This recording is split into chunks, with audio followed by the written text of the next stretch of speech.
channel where we bring you history in a friendly neighborhood manner. And for the next hour or so, I will be answering all your questions related to history and social studies. Yeah, ask me anything about any of those topics and I'll be happy to answer them in a friendly neighborhood manner. And we do this every Friday at 8 p.m. Eastern Standard Time. I apologize for being late again. Errands are always crazy when you're forced to relocate. And then we do this every Friday at 8 p.m. Eastern Standard Time and Saturdays at 6 p.m. Eastern Standard Time. And there's a Sunday live stream lecture tomorrow. I will not be in because I will be out at a conference, and so I will not be able to do the live stream. And so I will be doing a 2-hour special on Sunday from 4 to 6, where I will be doing a live stream lecture and also answering questions related to history and social studies. And yeah, so all your questions and comments and topics related to history and social studies, I am here to answer now and again on Sunday, but I will not be here tomorrow. So this is History Heffner with the Friendly Neighborhood History Channel. If you like history, you're in the right place. Consider liking and subscribing. And thank you so much, Arsenet. Great to see you. Harry, good to see you as well. And Gaia Han. We've got a bunch of loyal Friendly Neighborhood historians here ready to get their questions answered relating to history and social studies. So appreciate all of that great stuff. So anyways, we'll be going for another hour or so. So about 9:20 on the East Coast and all of that. The Great Society, you're obviously asking about Lyndon Johnson's efforts to achieve welfare, create a welfare state for people who were poor and uneducated, who needed medical care, housing, food. This is where food stamps and Section 8 housing and Medicaid come from. Medicare for seniors so that they could receive basically free health care for the rest of their lives. These were all part and parcel of Johnson's Great Society and his efforts to eradicate and fight poverty and bring about social justice for those who were impoverished, particularly those in the inner cities and particularly struggling minorities. And so that was the ideal of the Great Society, to fight poverty. And while it did have some positive impacts, the truth of the matter is that poverty is still very much alive and well in this country and still a big issue for the United States. So the Great Society and the war on poverty did not actually win. Yeah, what famous song from the 20th century is your favorite? Oh, I've got so many favorite songs from the 20th century. It's hard for me to pick one in particular in all sorts of different genres because I listen to all different types of music. Being a historian, I find myself always captivated by different types of music at different types of, in different periods of history and things like that. So I can't name one off the top of my head. Picking one is really hard for me because I'm going to have to go by genre. So I'm going to be listening to everything. And Michael Jackson's 20th century, and the Beatles are 20th century, and Queen is 20th century, and Frank Sinatra's 20th century, and Stravinsky's 20th century, and Prokofiev is 20th century, and I love them all. So Harry's asking, do you think Caesar would have been good for Rome if they hadn't have assassinated him? A lot of his reforms were to help poor people in the country as a whole. Well, he was part of a movement called the Populares, which did their absolute best to curb the power of the Senate and patrician class, which controlled the Roman government, and create a more balanced political society. And so Caesar was attempting to do that, and the senators, very worried about the loss of their power and influence, had him, of course, got around him and assassinated him on the Ides of March. So I think Caesar would have been a good emperor or a good dictator or whatever he would have called himself, but I just think that he was he came off as too ambitious and cocky, and I think the senators turned against him for that reason.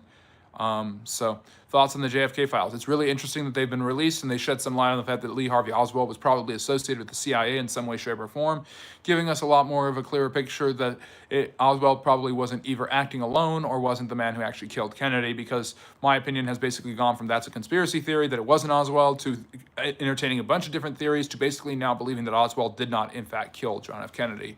So my perspective is the growing perspective, I think, in this country, that Kennedy was killed by someone else and Oswald took the heat for it. So Otter, one of the longtime Friendly Neighborhood historians, is asking, give us a little bit of interesting info about Andrew Jackson's administration. He was the first president to have an assassination attempt about him in 1835. Somebody went up to him and tried to shoot him with a pistol. The gun misfired and a bunch of people tackled him, and Jackson took out his cane and started beating him over the head. At the time, he was the oldest president to serve, he was about 70 when he left the Oval Office. Of course, he is the president who micromanaged the Trail of Tears, which dispossessed tens of thousands of natives of the Choctaw, Creek, Seminole, Chickasaw, and Cherokee Indians, forcing them to move westward and along the Trail of Tears during Martin Van Buren's presidency, which led to untold amounts of suffering. About a quarter of a Cherokee died on their way to Indian Territory in Oklahoma. So there's a lot of interesting stuff, and there's a lot of really sad stuff about Andrew Jackson's presidency. His legacy is very, very mixed. Explain Hayes's presidency. Rutherford B. Hayes was elected in 1876. He was a Republican, the third Republican to be elected in a row behind Ulysses S. Grant and Abraham Lincoln, and the third Republican president overall. I've been doing my full-length video, which just dropped at 8 p.m. Eastern, about the history of the symbols and mottos and mascots of the different political parties, just dropped, and I talked about how the elephant became synonymous with the Republicans in the 1870s, and Andrew Jackson is the one who picked the jackass, the donkey, to be the symbol of the Democratic Party. So some interesting stuff there. But Hayes won a very controversial election in 1876, barely eking out an electoral vote win despite losing the popular vote. There have been 4 presidents who have lost the popular vote and yet became president. Or 5 presidents: Hayes, Benjamin Harrison, George Bush, Donald Trump, and there's one other. It's blanking on me. It's interesting. They've all been Republicans, basically, who have won the presidency but lost the popular vote because they won in the Electoral College. So Hayes won the Electoral College, lost the popular vote, and then immediately acquiesced on a deal with Democrats to win the White House, which involved him retreating all of the federal troops from the South that protected African Americans and their voting and civil rights, which allowed the South to set up Jim Crow and segregation laws, and basically ended this era after the Civil War called Reconstruction, when the North was doing everything it could to mitigate the disastrous economy of the South and give civil rights to African Americans, protecting them with federal troops against white Southerners, former Confederates, former slave owners, and racists.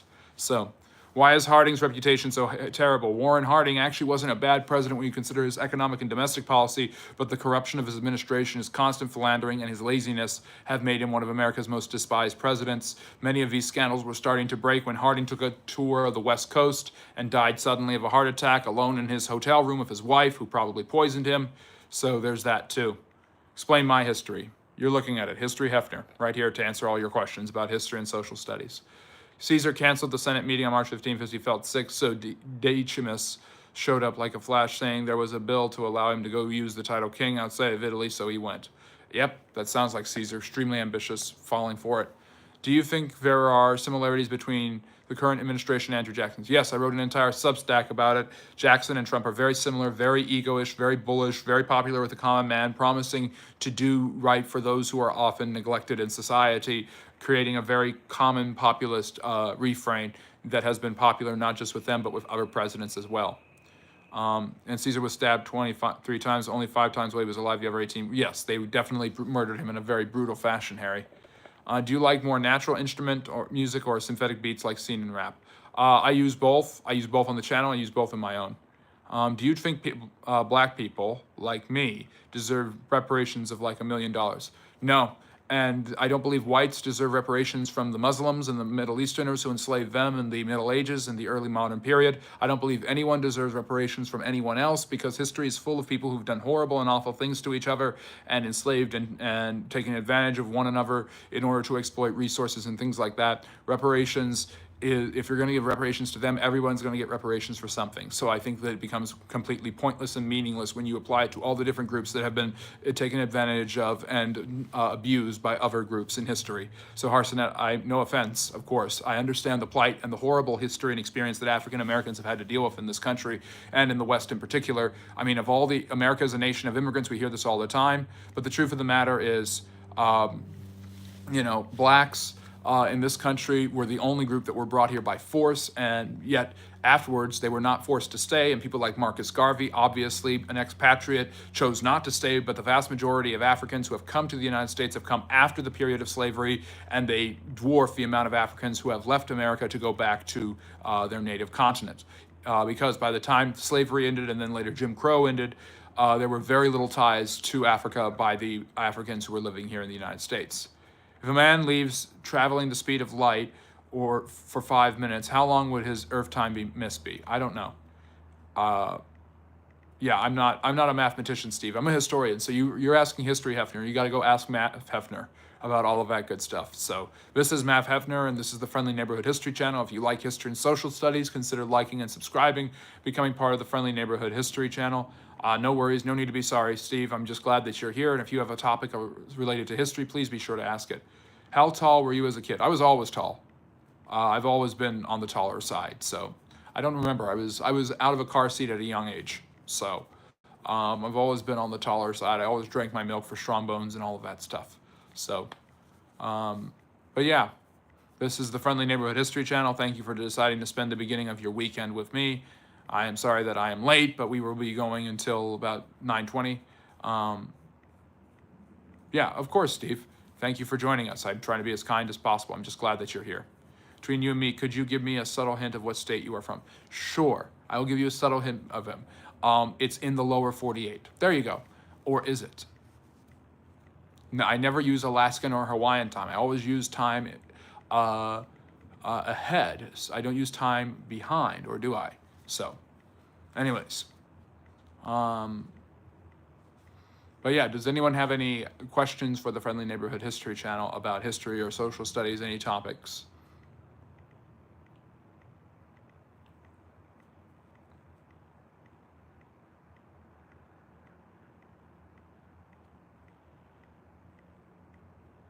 Oh, do you think, okay, do you think Elon is up to no good? I don't know if he's up to no good. I think Elon is doing what a lot of people in government do, but he's being more transparent about it. He's eccentric. He's very in your face. It's kind of an awkward, fangled mess. But I don't necessarily see how. I don't know how much power he's accumulating for himself, and he might be. But I'll just say it this way: even if Elon Musk is extremely ambitious and accumulating great deals of power for himself, he's not doing anything the bureaucrats and leaders in government haven't done before. He's just being very transparent about it. So transparent that he's so easily criticized by those in the media. How close was the U.S. deciding against Russia in World War II? Never that close. As soon as Russia was invaded by the Germans, the United States assumed that they were allies. In fact, if you ask me, the U.S. was too close to the Russians during World War II, or as I like to call it, World War III, and that made a lot of problems. Yeah, Andrew Jackson's history is so hilarious. He had a bullet lodged in his body that doctors couldn't remove from a duel, from a guy who had insulted his wife that he had shot and maimed. He was also maimed, but the bullet could not be removed because it would endanger his life, Otter. So there's some good stuff. Yeah, Elon is definitely egotistical, and I think most billionaires are. I think there's got to be a little bit of eccentricism in somebody who is so extremely intelligent and talented, and whatever you think of politics, Elon Musk is an extremely talented person. People on the left who are highly critical of Elon, I understand why they're critical of Elon, but this guy has been an excellent producer of green energy for a long time, and he doesn't lose that just because he sided with Donald Trump. Was the Boston Massacre a massacre? No, highly overblown by Paul Revere and other revolutionary forces who were trying to rally patriots against the British cause. The Boston Massacre did involve the killing of 5 men, one of them Crispus Attucks, who was probably a slave fighting for their freedom and independence from the British. The man who defended the British troops in trial was a young solicitor named John Adams, the cousin of Samuel Adams, one of the leaders of a group of men called the Sons of Liberty, an early patriots movement. Obviously, John Adams would go on to help write the Declaration of Independence, serve in the Continental Congress, be vice president and president of the United States, establishing the American Navy during his 4-year term. But John Adams was defending the British because he believed everybody had the right to due process and trial by jury. So there was a more, what I am been focusing on and talking about a lot on the channel, I wrote an article about this, there were more fangled, nasty, violent, riotous parts of the American Revolution, like the Boston Tea Party, like the Boston Massacre, or the coverage thereof, and like the tarring and feathering that was usually condemned and defamed by most of the founders. Thomas Jefferson usually was in support of a lot of these measures, but people like Ben Franklin and George Washington and John Adams certainly were not. So the U.S. thought the Soviet Union was a better friend than the U.K. until when it's finally clicked in Washington that they were being idiots. Yes, and FDR realized it right before he died, and then when Truman realized it, you got the Truman Doctrine, and you got the beginnings of a Cold War because the Soviets didn't like their path being blocked by the U.S. So they tried to literally block the path of supplies sent to the Berliners after World War II, relief supplies and stuff like that. Yes, Steve, I think he's eccentric, and I think he's an incredibly bright person, and I think that the media trying to dub him as an idiot, I think terrorism against his charging cords and his his locations are just absolutely insanity and stupid. My relative fatally shot James Bowie on a soundbar during a duel. I don't know if that would be James Bowie. Jim Bowie is the one I'm thinking of. That's the guy from the Alamo. Has there ever been in our history a president aligned with a wealthy man like Trump, Elon? If so, did it work out well? It's happened all throughout history, presidents aligning with the rich. Benjamin Harrison aligned with the robber barons. William McKinley did the same thing. It usually doesn't work out very well, but I mean, we have George Soros being one of the biggest bankrollers of Barack Obama and his presidency and Joe Biden and his presidency. A lot of times there have been presidents there are a lot of presidents who are with the rich and powerful and right next to them and receive their support from those guys. So, thoughts on Southern pride? The Confederate battle flag, the idea of honorable men fighting in the CSA because they love their state, even if they hated slavery. I just did a hot take video. I do a hot historical take every day. The truth of the matter is many of the founding fathers were from the South and were so anti-government, believed so strongly in states' rights, they probably would have been okay with the South seceding, if not joined the Confederacy in one way or another. Yes, many of these men were trying to fight for their country and do the best thing they possibly could.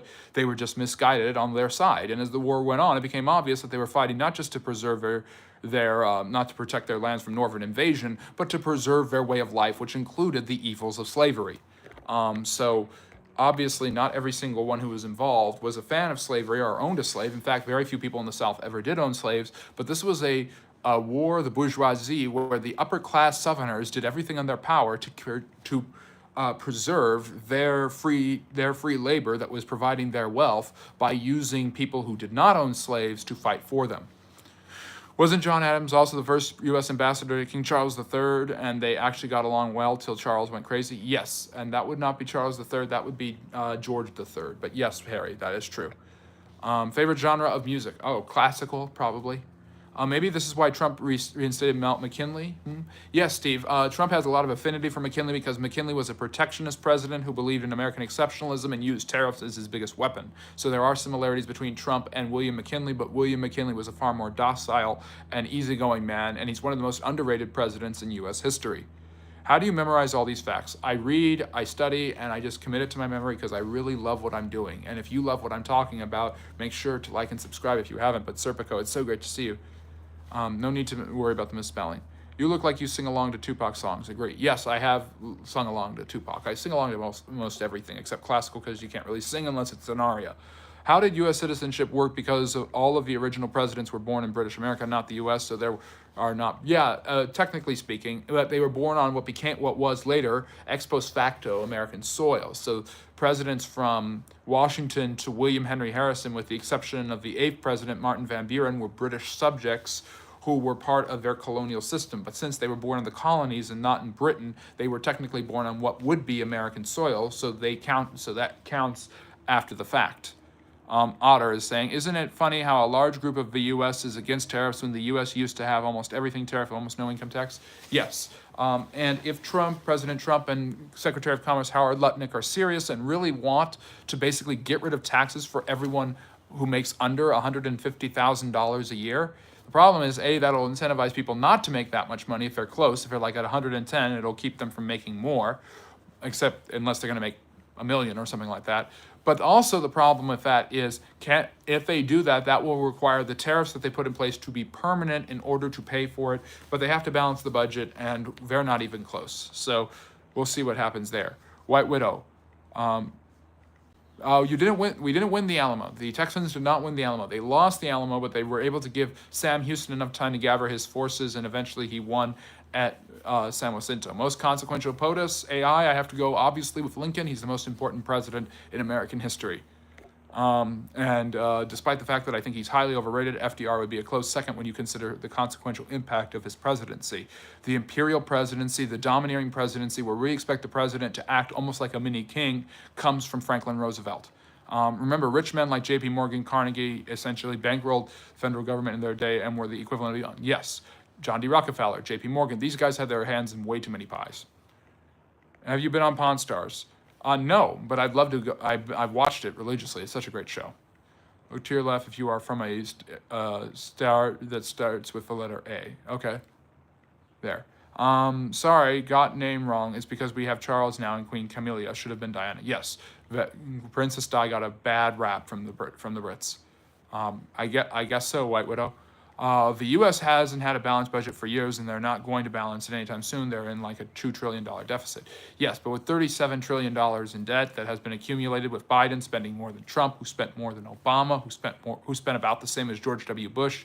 Since the early 2000s, we've had presidents who have recklessly spent. It's been 25 years since the United States has balanced a budget under Bill Clinton of all presidents, so it's high time they learn from him and how to do it. Don't get me wrong, in the UK, it's like an £86 billion deficit. We're not doing much better considering our GDP compared to the US. That's true. Radical spending on social programs is the norm. And when you say we have to cut, that means you have to cut social programs. It's easy to never put in a social program. It's almost impossible to get rid of it, and it's really hard to cut it. Do you have a desire to hold an office? Yes, I would like an office in addition to my studio, but not a political one. A regular one with a nice study and good speakers and surround system for my music would be amazing. I thought the USA only had a $711 billion deficit. I don't know how much it is right now, but it's absurd. And there's the deficit, then you throw in the trade deficits, and that adds to it. Why did Germany not build a traditional navy during World War II? U-boats, but no aircraft carriers, battleships. You're referring to my World War II, which is the Great War. The Germans did have battleships, ironclad warships, but they majored in the use of U-boats and things like that because they were quick and effective and cheap to build. I think it's the trade deficit. I can't be sure, AI Shadow, but Harry's right. It is about $2 trillion in dollars, U.S. dollars. Steve, no, you need to be part of this MN. I would think you would add another layer of truth. I don't know. I do not want to be part of any political organization. I will never belong to an organization that will have me as a member, to quote Groucho Marx. Yes. Well, if Steve, I appreciate that. If you think that's the case, wait till the recording of this live stream to President Trump and see what he says. I've been very critical of the president, so I don't think he would like a lot of it, but I've also given him credit when credit is due. I feel that it's very easy to bash someone like Trump, so therefore bashing him isn't fun. Being fair to him is fun. It's interesting. It requires me to be fair and balanced. A good press secretary. Yes, I think Carolyn Levitt's doing the best, pretty good job. Basically, I'm not a that would be me admitting that I'm a spokesman for the Trump administration. I'm very fairly critical. I probably should be working in the media, if anything, because the media in this country and throughout most of the Western world has become have become ostensibly fair, but are just sound pieces for whatever political side they want to say. I mean, Fox News' catchphrase is fair and balanced, and they are neither. So, the problem for the UK is we have a great welfare state that will really help you, but it's so broken and so easy to manipulate. Yes, that's the big pressure of a welfare state. That's the problem that happened with the Great Society. People taking advantage of the system and not being called into question for it. Will history look kindly on Biden considering his record or lack thereof? Gaihan, I think that Joe Biden is going to have a difficult time with the history. He was an experienced politician who really didn't do much. He kind of faded into the distance, and his presidency ended in the big question of why did he back out of the 2024 election when he clearly wanted to still be president. And I think that him reopening the economy because he was able to get us the COVID vaccine rollout really is perhaps the biggest feather in his cap. The foreign policy mess of the Middle East and Ukraine will be on his doorstep forever, along with an economy that was subpar at best. What's the history of deflation in America? Well, I don't know if there's really a history of deflation. We saw rampant deflation during the Great Depression. Deflation is basically the opposite of inflation, and it's also bad. Inflation's bad, but inflation, if it's commensurate with wages, is fine. So let's say I make $10 an hour, and a gallon of milk is $1. This is 1950s talk, obviously, but I make $10 an hour, and then my wages go up by 10%, meaning I make $1. And inflation goes up by 10%. So now I'm paying $1.10, but I'm making $11. Now let's say real wages go up 5%. I get 50 cents, but that goes up, but then inflation is 10%, so it goes up 10 cents. So if wages are not at the same level as inflation, then the economy really is hurting and workers are hurting and so on. So deflation is when the dollar loses its value. So deflation was a gallon of milk that cost $1 will next week cost 90 cents. So the dollar has lost its value and its buying power. Do you believe in a national health service or an overhaul of U.S. healthcare? I don't understand from the life of me why politicians debate this. I mean, I don't necessarily see it as a human right, but it's it's either the idea you could regulate the healthcare industry a lot more and the insurance companies, but that's never on the table. More regulations, more crackdowns, more government checks on it is never. It's either it's either excuse me. It's either universal healthcare on one side or just leaving things like they are on the other side. And I don't think either is necessarily viable. Thank you, Steve. That's very sweet of you. I don't know what the NCLB-8 is. You're going to have to remind me. No Child Left Behind Act. I think it tried what it could to make education better, but at every attempt the U.S. government has made in the last 50 years to improve education, when America already had the best education in the world, has only made it significantly worse. And so whatever is in place is either not helping or hurting it. We need to scrap freedom of the press. They're all a joke in the UK. They hacked into dead kids' phones. They need to be locked up there as a complete disgrace. Yes, the truth of the matter is that the press is the fourth estate, is the pillar of the fourth estate, is out for itself. And we are facing deflation now. And yeah, the media doesn't care about this stuff, but other media does to expose that media to get attention on them because they use people and information and they twist it all the time. I completely agree. We have a similar problem here in the United States with our media. So. Anyways, if you're enjoying what I'm talking about and all the history here, please consider liking and subscribing and becoming a friendly neighborhood historian. Helps the channel grow. I have long-form content dropping every Monday and Friday at 8 p.m. Eastern Standard Time. Is the end goal of civilization some sort of post-scarcity society like Star Trek?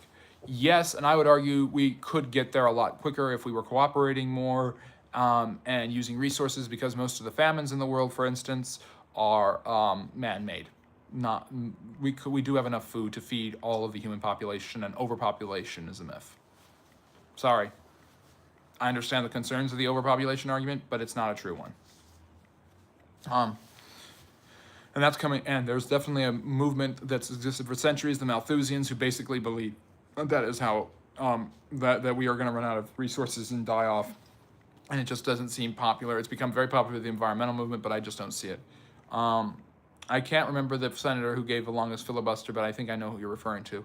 We're going to meet you, get health insurance, but then you can write it off as a tax write-off, so we still absorb the cost. Oh, that's interesting.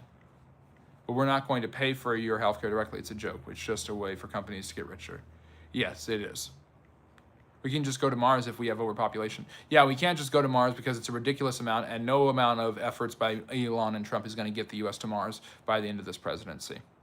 Because our governments are not free, they are owned by corporate and rich businessmen. Yeah, there is definitely that fear of cronyism, which is the use of businesses and corporations to control and run the government. So, anyways.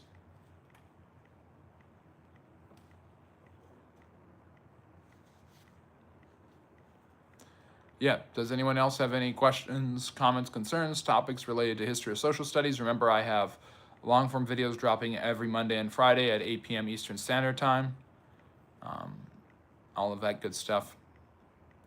Most influential company in 2025, I would say it's probably Amazon. Look at how extensive they are and how much influence they have and how much they provide for the American people.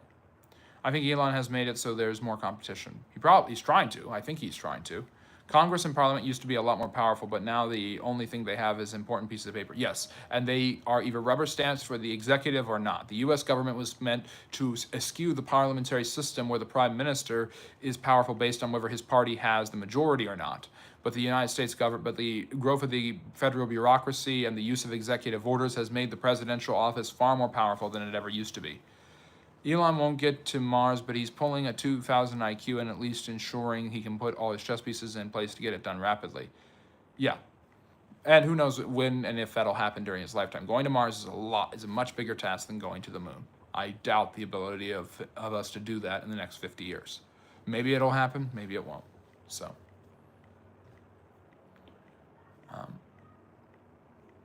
Yeah, so does anyone else have questions? Elon does have a history of false promises. Yes, like promising to marry all the mothers of all the women, of all the children that he likely had. In the U.S., you can stop a debate with 60 votes in the Senate, but pass a bill of 51 that's broken like... Well, There's reconcilement, which is where 51 votes are needed to advance economic legislation. Because Congress has the power of the purse, according to the way the founders set it up, they have reconcilement where with 51 votes, they can agree to move a bill forward that relates to things like economics or taxes. But domestic bills and other types of bills, foreign policy legislation, you need a 60-vote proof in the Senate to get it through, because you need a filibuster proof, or else you're going to get a ridiculous filibuster, which is basically saying that you have this kind of semi direct democracy where one blocking vote can stop it. Just based on historical records, which party is more likely to win in 2028? I have no idea at this point in the United States. It seems right now like the Democrats, as the party who's not in power, will probably take back the House and Senate in 2026, and then set up someone to go against probably Trump's vice president in 2028. The problem is they don't have a viable candidate right now. They probably can get one in the next few years. So I think the Republicans have the chance of keeping the White House in 28 with J.D. Vance, but maybe not the House and Senate, because usually the party in power loses control of Congress after a couple years. It's just the way it's become in American politics. As a historian, do you think the United States has been the best system of government of all historical empires and civilizations? I think it's the most complex, and it allows for the most checks and balances, so I think that's where its calling card really is. It's good to see you too, Texas. Always a pleasure. How do they agree on anything? Because the U.S. is nearly always like 50-50. Compromise and people willing to bite the bullet and agree to things in order to move things forward. Or is that why your laws are like 50,000 pages long, so that they all get something out of it? Yeah, there's probably a little bit of that going on too, if I'm perfectly honest, but a lot of politicians don't read the bills. They read the highlights of the bills, and they read synopsises of the bills created by their aides and staff who help them process and understand the big implications of those bills, and then they work on them. The House votes and approves one. Then it goes to the Senate, and the Senate has to agree and approve the same version of the bill. If they can't, they edit the bill, they approve of that, they send it back to the House has to agree on that version, then it goes to the president. It really is that painstaking of a process, and the founders kind of meant it this way because they didn't want one political party, or faction as they called it, to get too much power. It was a way to keep the House and the Senate, or the president, or the courts from having more power than anyone else. So, anyways.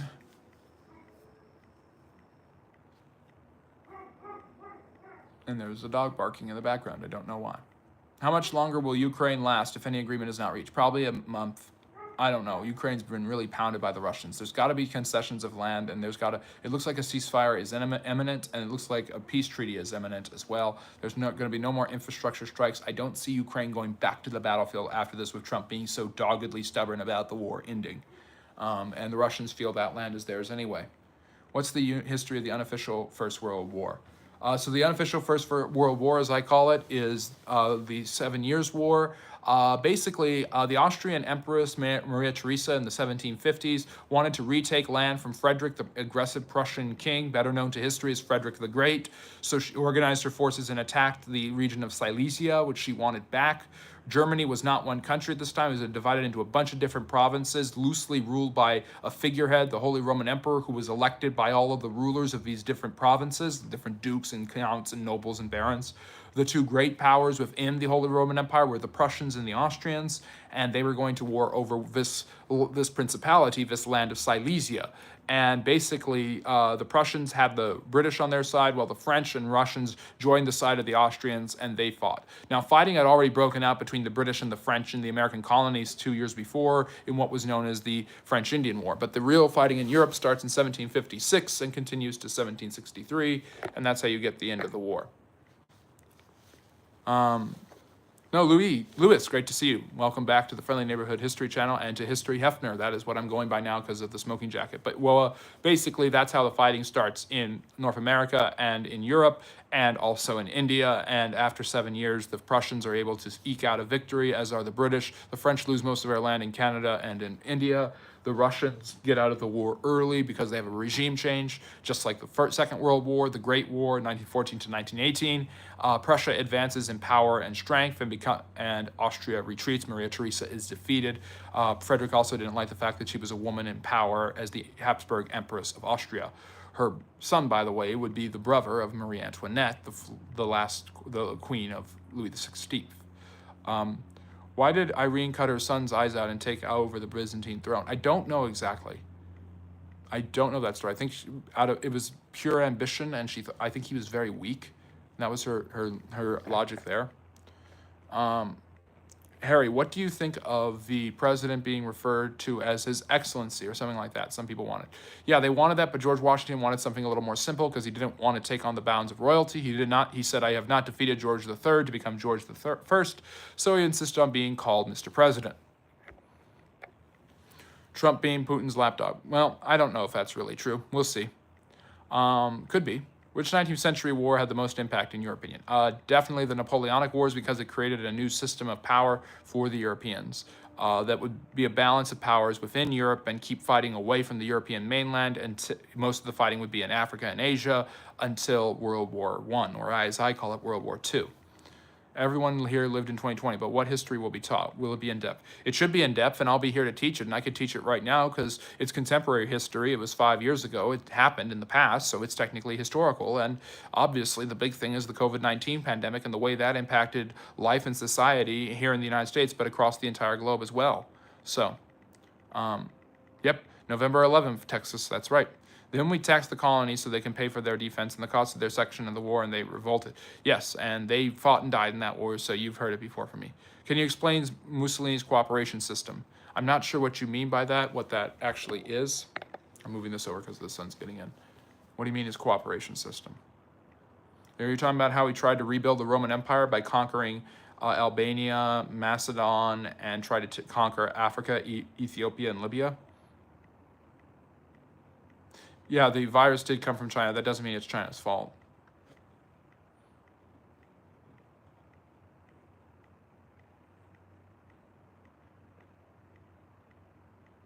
Oh yeah, I believe it was where the government gave carte blanche for the businesses in Italy to do as they pleased, as long as they did not interfere with the government's projects. That was what the cooperation system was. It gave the corporate powers great power as long as they were basically under the thumb of the government. So it's not a laissez-faire free market economy. It's more like a cronyistic capitalism that is corporatism that is based in the government relying on the corporations to produce what they need, kind of at a free pace though. Do you have kids? No, I do not have kids. Do not wife me up. Which POTUS had the most successful foreign policy? In recent memory, this one might surprise a lot of people, but Ronald Reagan did a great job with foreign policy. People can criticize his domestic agenda, but putting pressure on the Soviet Union, despite the fact that it created huge deficits, actually did end up working. Unsuccessful efforts at the war on drugs, as well as the Iran-Contra affair, obviously are blemishes on Reagan's foreign policy record, but to put that much pressure on the Soviet Union, realizing that they could not keep in step with America both economically and militarily, was a big win for the Reagan administration. So tell me everything that happened in 2020 happened. Huh? Oh, well, I mean, you've got the COVID-19 pandemic, which was already on people's minds, which really got out of control in March when lockdowns were instituted in the United States and much of the rest of the Western world. There had already been lockdowns in countries like Italy and China, and then for months, economies were locked down with some subtle openings here and there, especially in the United States and places like Florida. You have Joe Biden emerging as the choice for the Democrats, the obvious and most easiest choice to beat Donald Trump. And because Biden promised to end the COVID pandemic and Trump downplayed the severity of COVID with millions of people dying from it or comorbidities with it across the entire world, Trump lost his power. At the same time, you had race riots, especially in the West, especially in the United States, because of the killing of George Floyd. That was in June, I think.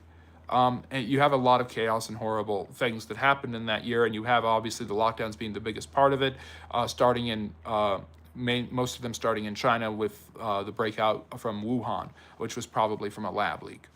Do you think the government should be more interventionist like in Europe, or more of do what you want in the U.S.? Well, the U.S. has been interventionist, and it works in Europe, but I don't think it just because it works in Europe, it works elsewhere. It's obviously not worked in the Middle East or in places like Vietnam or areas like that. Yes, the emergency rate cut. Yep, the economies were all hurt really bad and hit really bad, and businesses and jobs were lost all over the place. What is up with the War of 1812, Mexican-American War? I know nothing about them, to be honest, and most fellow Americans don't either, I feel like. The War of 1812 was fought between the Americans and the British because the British were capturing American ships and stealing sailors and cargo in their efforts to fight Napoleon, believing that the Americans were secretly helping the French. The Americans were not doing anything but became tired of it, and James Madison, under pressure from war hawks in Congress like Henry Clay and Daniel Webster, gave in, and the United States went to war with and ended up and pretty much lost. The British destroyed the Americans. I get in a lot of flack from people for saying the Americans lost the War of 1812, but the Americans, I'm really sorry about the sun and the lighting, that's better. But the Americans had their capital burned. They lost huge battles on the American soil. Their only big victories were the Battle of New Orleans and Francis Scott Key at Fort McHenry writing the words for the Star-Spangled Banner. So the Mexican-American War was in the 1840s when the United States, over a border dispute with Texas on a cheap out, was able to seize the Southwest and California by conquering all of Mexico and then giving the southern half back to the Mexicans. I know nothing about, and so that's a little bit there. James K. Polk completing Manifest Destiny in the Mexican-American War and creating Sea to Shining Sea, the Pacific to the Atlantic. He also got the Oregon Territory from the British. George Floyd probably was going to die on his own, probably in police custody, but was obviously horribly repressed by the cop who probably strangled him. So, and yes, it's my pleasure to give this Q&A always and everywhere. I really appreciate everybody, their participation and support.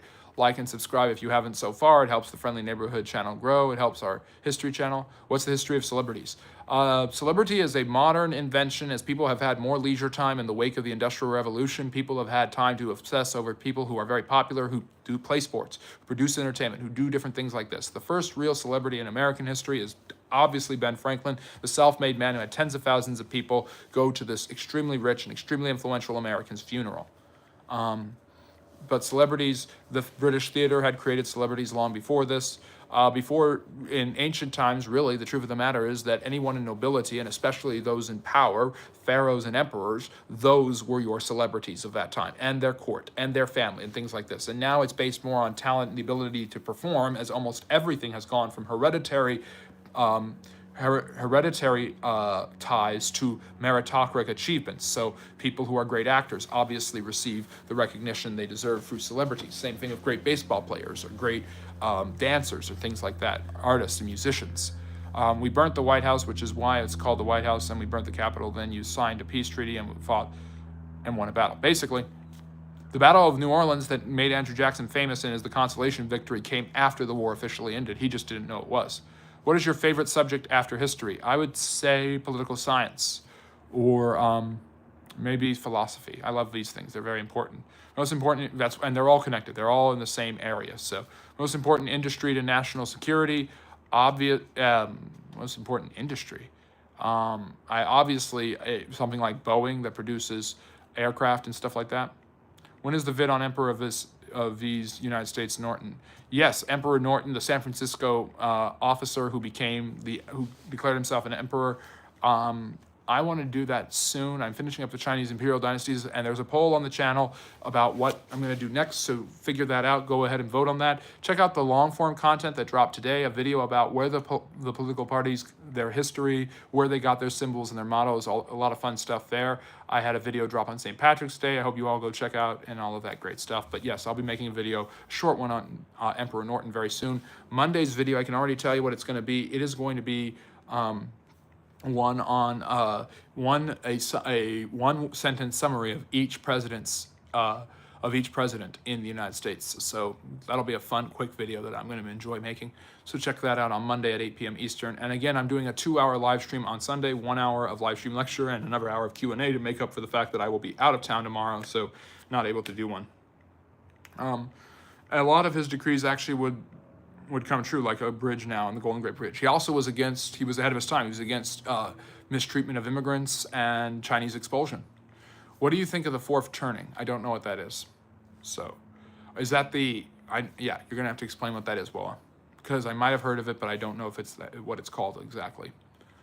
We're gonna wrap up in a minute. We're after 6 o'clock. I know it's only been 45 minutes, but we're gonna have another hour of Q&A on Sunday, starting at 4 p.m. Eastern, followed by an hour of live stream lecture, where, what the heck, I'm gonna do the War of 1812 and the Mexican-American War, 2 hybrid topics. Guyahan didn't know a lot about them before today, and I'm glad that he learned a little bit, but there's a lot more detail to go into, so I'll be happy to discuss them. So that will be at 5 p.m. Eastern, but at 4 p.m. Eastern, I'm going to do an hour of Q&A, so I'll be on live for 2 hours on Sunday. Spend your late Sunday afternoon with me. What do you think of the Second Amendment? I mean, it's obviously a unique idea put there by the Americans to be realizing that a militia was necessary for them to win their independence. It has become a heated political topic, which it never was intended to be that by the founders. It was the idea that they had to rely on their own weapons in their own capacity to overthrow what they considered to be a tyrannical British government and establish self-rule. So, my pleasure. Which is more important, CIA or the Air Force? Both are very important. In my opinion, I mean, you can survive as a country militarily today without a CIA, but not without an Air Force. Norton was arrested for being insane, so the public wrote complaints in droves. The newspapers wrote scathing articles, and he was released. Yeah, because he wasn't insane. He was just eccentric and fun. Yep, they would salute him every time. He was a local celebrity, always seen in his uniform. A really, really interesting guy, and you will know more about him because of my video on him. And yes, all hail Emperor Norton, and that is our pinned message of the day. It's the theory of generational cycles, yes, which is based on the idea that history unfolds in recurring 80 to 100-year cycles. Yes, I've heard about this, and this is how empires come and rise and collapse. And the United States might be very much at that episodic moment where a huge breakthrough will happen. 80 years ago, it was World War III ending. 80 years before that, the Civil War, and 80 years before that, the foundation of the country. The United States is relatively young in the clock of history. If every hour is if recorded history is 6,000 years, really, then every hour is 500 years. And the United States has only been around for about a half an hour as a country, believe it or not. So, yes, and so we've only had 4 of those turning cycles, and it looks like we might be on to another one, depending on what big thing happens in the 2020s. It's always some big landmark event that causes these cycles to unfold. I do know what those are, actually. But yes. Anyways, I hope everyone really enjoyed our content today and everything that we got to talk about. It's always a pleasure to discuss all these things with you. Remember, I will not be here tomorrow. I'm sorry about that, but you can see me again for an hour of Q&A followed by an hour of live stream lecture. 2 hours is better than 1 with History Heffner and the Friendly Neighborhood History Channel. 4 p.m. Eastern Standard Time on Sunday. I will take one more question, our last call, and then we are going to sign off. Have you seen the Roman belief in 3 types of people, Romans, barbarians, and Persians? Yes, I have. That sounds about right. The Persians to the east, the barbarians all around them, and the Romans being in the center. It's almost like the Chinese believing they're the middle kingdom bridging heaven and the rest of earth, which is the lower kingdom, and heaven the upper kingdom. AI shadow, most important historical document.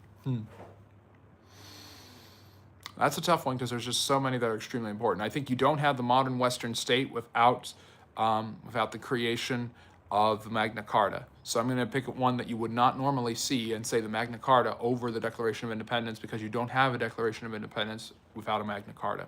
So yeah. Anyways, I'm going to sign off. Thank you so much for a nice, fun live stream, a nice, quiet, quaint, intimate crowd with some great questions, which I always appreciate. I really thank you, Angel, for always being here. I appreciate you. Please take care, and I will see you again Sunday afternoon. And I will be back with you guys for another 2 hours of some great history stuff, an hour of Q&A, an hour of live stream lecture, and go check out my video now on the political parties and enjoy that. Take care, have a great weekend, and remember, love history. Bye-bye now.